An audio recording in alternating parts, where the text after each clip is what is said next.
c'est Angelica. Aujourd'hui, on va parler d'un sujet super important, la santé mentale. Tout le monde en a une, tout comme on a une santé physique. Mais parfois, certaines situations de la vie peuvent rendre notre esprit un peu plus fatigué, fragile ou vulnérable. Ces situations, on les appelle les facteurs de risque. Il ne signifie pas qu'une personne va forcément tomber malade, simplement qu'elle doit prendre un peu plus soin d'elle. Par exemple, comme on fait attention à un muscle qu'on a trop sollicité. Bon, commençons. Certains facteurs viennent directement de nous-mêmes, de notre corps, de notre tempérament ou de notre histoire personnelle. Par exemple, le risque peut être un peu plus élevé lorsqu'on a des antécédents familiaux de troubles mentaux. La dépression ou l'anxiété sont des cas concrets. Certaines maladies mentales peuvent avoir une part d'hérédité, un peu comme la couleur des yeux. Mais attention, ce n'est pas une fatalité. La grande majorité des enfants dont les parents ont un trouble mental ne vont pas nécessairement développer la maladie. Une faible estime de soi ou une image négative de soi peut fragiliser notre bien-être. Quand on se répète sans arrêt « je suis nul » ou « je ne vaux rien », on finit par s'en convaincre et par la suite se sentir triste ou découragé. Rassure-toi, presque tout le monde traverse des moments comme ça. Environ 8 personnes sur 10 ont déjà vécu une période où elles se sentaient moins confiantes. Le manque de compétences sociales peut également jouer un rôle. Quand on ne sait pas trop comment aller vers les autres ou se faire des amis, la solitude peut peser lourd. Mais comme tout apprentissage, ça s'améliore avec le temps. Chaque conversation et chaque rencontre, c'est une raison de progresser. Les problèmes de santé physique chronique peuvent aussi influencer notre morale. Quand le corps souffre souvent, l'esprit s'épuise. Selon le centre CAMH au Canada, les personnes vivant de douleurs chroniques sont plus susceptibles de vivre des troubles de l'humeur. La consommation d'alcool ou de drogue peut donner au début l'impression d'apaiser la tristesse et l'anxiété. Mais, à long terme, elle les aggrave souvent. Au Canada, les personnes vivant avec un trouble mental sont 2 fois plus à risque d'avoir un problème de consommation. Le manque de sommeil ou une mauvaise hygiène de vie affecte directement notre santé mentale. Le sommeil, c'est comme une recharge de batterie. Sans lui, tout devient plus difficile. Les personnes qui dorment peu sont 2 fois plus nombreuses à dire qu'elles se sentent mal dans leur tête. Les traumatismes vécus, comme la violence, la perte d'un proche ou les abus, peuvent laisser des traces profondes, même pendant très longtemps après. Au Canada, environ 1 personne sur 4 a déjà vécu des abus physiques ou sexuels lors de son enfance. L'isolement social et le stress prolongé sont 2 ennemis silencieux. Se sentir seul ou vivre constamment sous pression épuise le moral.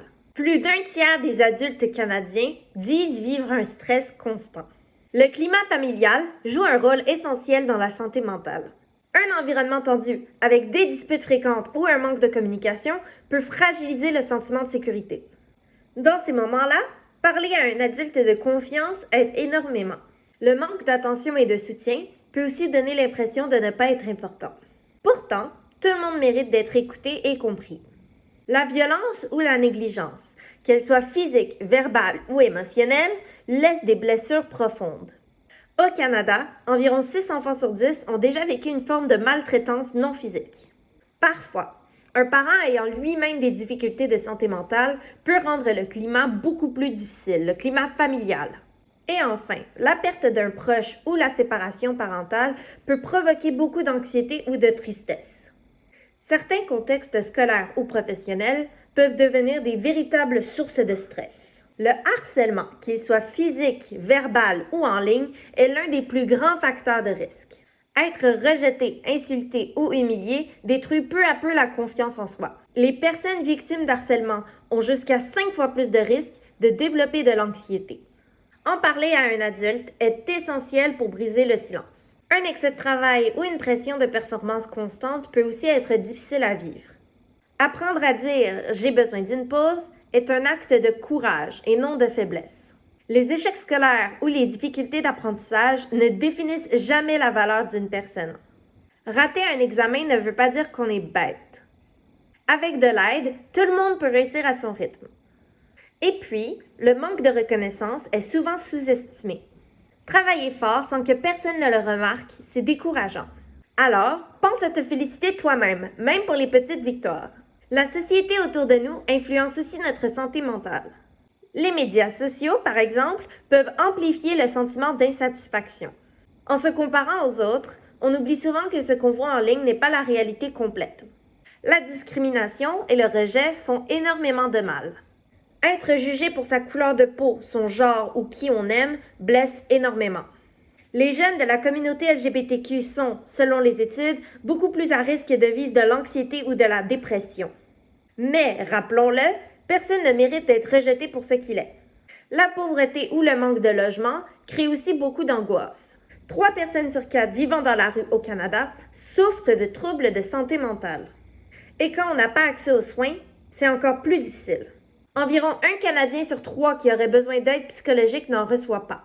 Enfin, les crises majeures comme la pandémie de COVID-19 ont profondément marqué les esprits de ceux qui l'ont vécu. Pendant cette période, 1 Canadien sur 3 disait ressentir des symptômes d'anxiété. Même notre environnement physique influence notre équilibre intérieur. Le manque de contact avec la nature peut peser sur le moral. Même quelques minutes dehors par jour peuvent apaiser l'esprit. Coucou, c'est Angelica.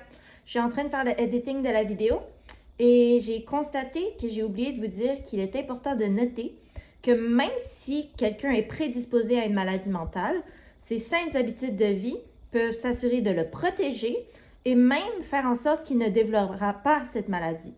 Je m'explique. Imaginez un enfant ayant un parent schizophrène. Si cet enfant applique des bonnes habitudes de vie, ce qu'on appelle des facteurs de protection, par exemple, il a du soutien, il se sent écouté par sa famille puis par ses proches, il se repose bien, il passe plusieurs minutes dehors dans la nature, comme je parlais plus tôt précédemment. Ces facteurs de protection feront en sorte qu'il ne développera pas de schizophrénie. Donc, c'est tout ce que j'avais à dire. Vous pouvez continuer la vidéo. En résumé, avoir un ou plusieurs de ces facteurs ne signifie pas nécessairement qu'on va tomber malade. Beaucoup de gens vivent des moments difficiles, mais avec des facteurs de protection, la vie et la santé mentale peuvent vraiment s'améliorer. Ce qui protège le mieux notre esprit, ce sont les liens positifs. Les amis, la famille, les professeurs, mais aussi les activités qui nous font du bien. Et l'aide professionnelle quand on en a besoin. Et voilà, c'était tous les facteurs de risque de la santé mentale. Si cette vidéo t'a plu, n'oublie pas de liker, de t'abonner et de partager avec tes amis. Tu as des questions ou des expériences à partager? Laisse un commentaire, ça me fera plaisir de te lire. Et si tu as des idées de sujets pour mes prochaines vidéos, écris-les aussi. Merci d'avoir regardé et à très bientôt!